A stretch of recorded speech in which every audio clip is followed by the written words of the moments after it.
Alright, Algebra, this is DeGrow here, and we're talking about target 1.3, which is defining and classifying real numbers.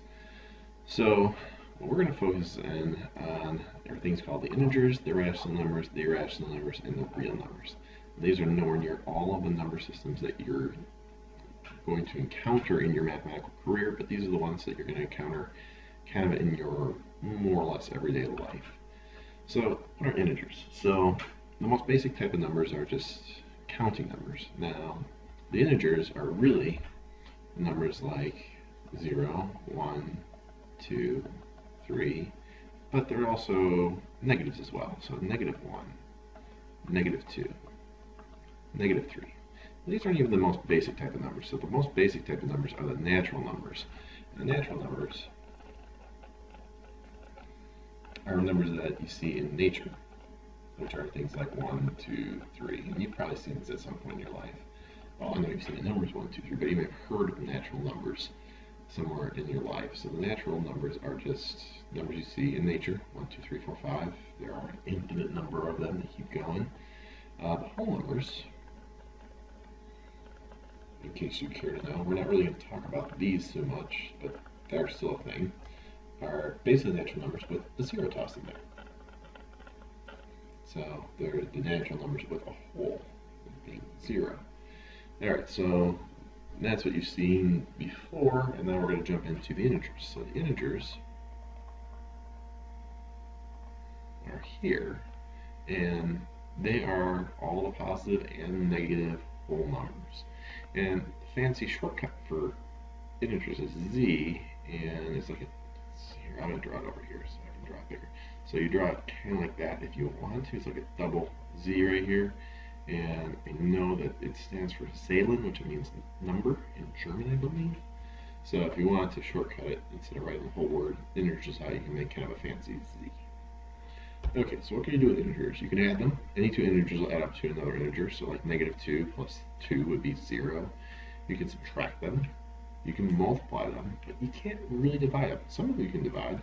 What's 2 divided by 1? Well, that's 2. That's one of my integers. But let's say I take 2 divided by 3 and I get that 0.6 repeating. So that's not an integer. So I can't divide with integers. I can add, subtract, multiply. I can't even do an exponent. Any of these numbers, except as long as I keep away from the negatives. Those negative exponents give me some trouble.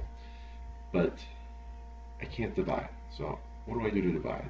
These are what are known as the rational numbers. Now, the word ratio right here means fraction. So the rational numbers are next. And rational numbers have this Q. So you think the lines here, they all have like a double line on them.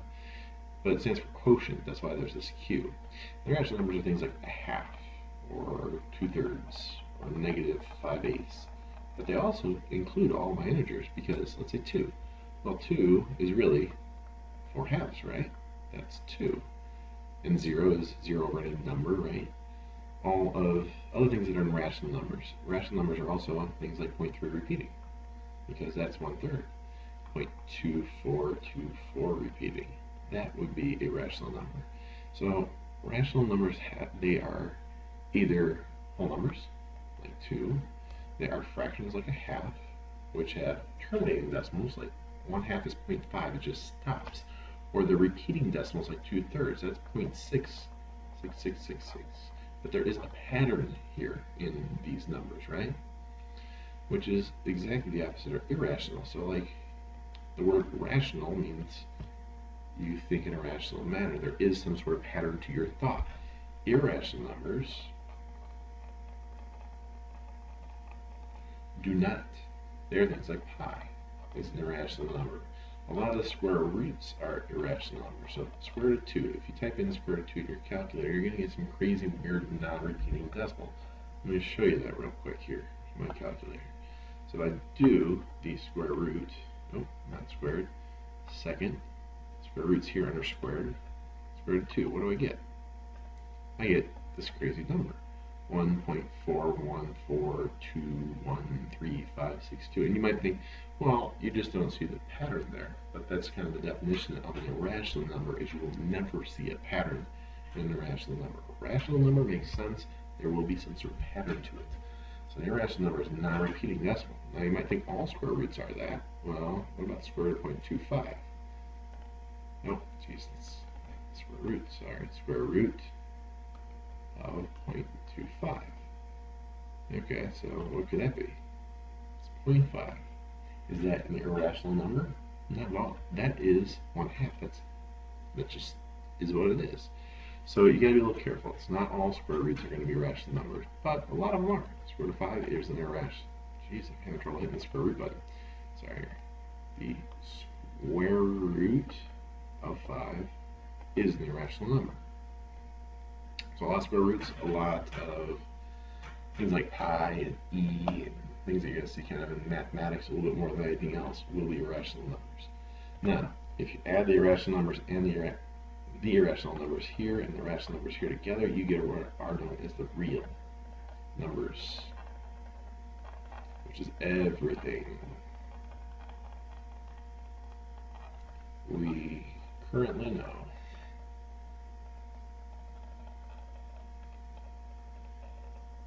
All of these numbers are real numbers so far.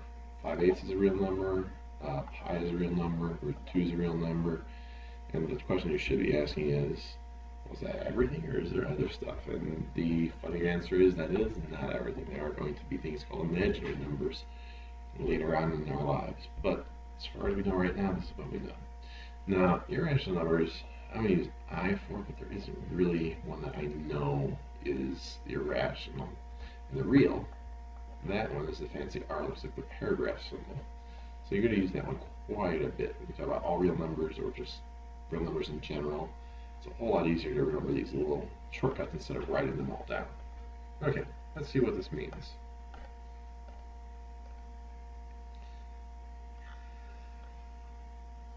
So we're going to classify these. Now I know we saw square root, and that might seem like a irrational number. How are we going to figure out what that square root is? Square root of 64 is 8, because 8 squared is 64. Alright, so we're going to put check marks next to all these things that they are. Is it an integer? Yes, because it's a positive or negative whole number. Is it a rational number? Yes, because it's a fraction, 8 over 1. It's an irrational number. Now here's the thing. These are antonyms. You can't be rational and irrational. Or you can't be irrational and rational. They are opposites of each other. You cannot be both. So the second you put the check mark here, you can't put it here in the irrational spot. Now, is it a real number? Yes. As a matter of fact, can we take some time out and just go through all of these and make a big check mark? Yes. Everything we're going to see right now is a real number. Okay? Now, how about the next one? Negative 8/3. Now, some of the instructions might tell you simplify and then classify. So this is just 8/3 because the absolute value makes things positive. Is it an integer? Is it a positive or negative whole number? No, it is not. Is it a rational number? Yes, because it's a fraction. Is it an irrational number? No, because I said it was a rational number. So that's it. We have these two boxes here to check. Alright, square root of 28. Now, go to your calculator if you can't figure it out yourself. And the big thing is, like, look for things like square root of 25. Square root of 25 is 5. If you don't know your squares all that well, 2 squared is 4, 3 squared is 9, and then the opposite are true. The square root of 9 equals 3. Square root of 4 equals 2. So if you don't know them all that well, you can kind of list out a bunch real fast, but square root of 25 is not 28, right? So this is not going to be an integer. It is not going to be an irrational number. It is going to be an irrational number. And mainly, I'm not expecting you to know what the square root of 28 is, but your calculator does.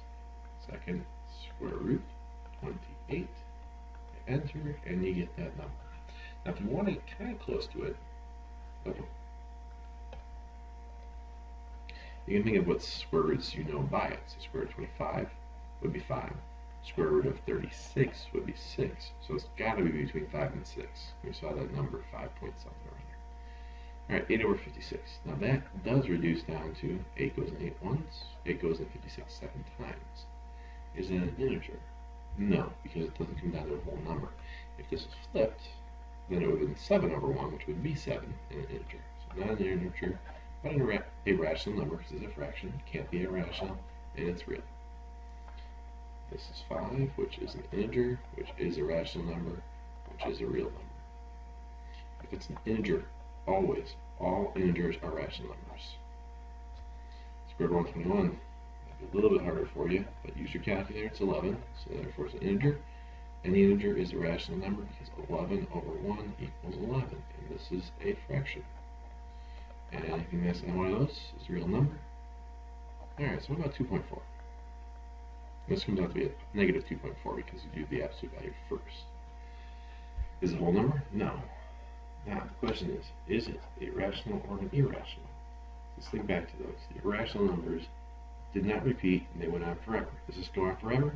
No. So it's a rational number and definitely a real.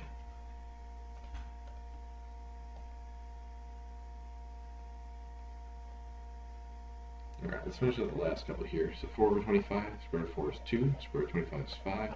Not an integer because it doesn't come out to a whole number. It is irrational, can't be irrational, and it's real. Again, if it's rational, it cannot be irrational. Alright, now this guy is tough. I don't recognize him off the top of my head, so I go to the calculator and I type him in. See if it comes out to a nice, neat number. Square root of 3.68239. And I'm looking for either patterns or I'm looking for it to stop. And let's see here. 1.91895544. Now, here's the question. Is this going to go 5544? But I don't see any evidence that this is going to repeat. So my answer would then be irrational and, of course, real.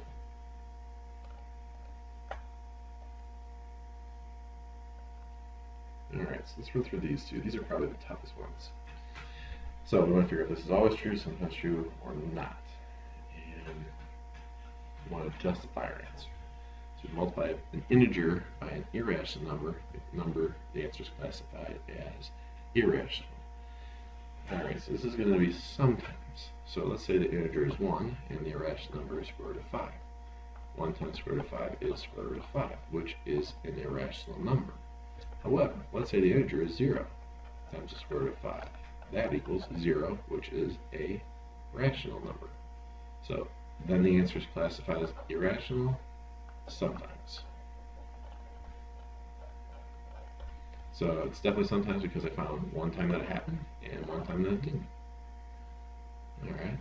If you were to multiply an integer by an integer, you will always get an integer. Now I said this is true earlier, but here's the thing. Try to make it not work. And one of the things that work out, that kind of make counterexamples. 0. 0 times an integer, yeah. Think of other integers. Negative 2 times negative 5. Is that an integer? Is it negative 10 or positive 10? That's positive 10, right? So it doesn't really matter. If you take an integer and multiply by an integer, you'll always get an integer. So you really have to, so the answer to this is always. So it's always true. So really try to rack your brains for counterexamples for these. So main thing you want to keep track of is what are they all? What's the definition of each of these things? Integers, positive, negative whole numbers. No fractions, no decimals. Rationals, those can be positive, negative whole numbers. Integers are inside rationals. So you go back to your picture, look at that. There's a reason. We start with the integers here, z, right? And the rationals are here. It's q, sorry. And the irrationals are out here. If you are an integer, you are a rational, you are real. If you are a rational, but not an integer, you're definitely real because you're inside that. If you are irrational, out here, go back to red, I guess, then I'm also a real number. It always works outwards, okay? If you're an integer, you are a rational, you are real for sure, because you go out from the inside. So, looking through, do your best, try to classify them out. Let's see, is there anything else left in this? So all that's left now is practice. On the square root ones, make sure to type them in your calculator. See if they come out to be nice numbers. If they do, then they're rationals or integers. If they don't, then they're irrationals. And everything is a real number. So far, at least.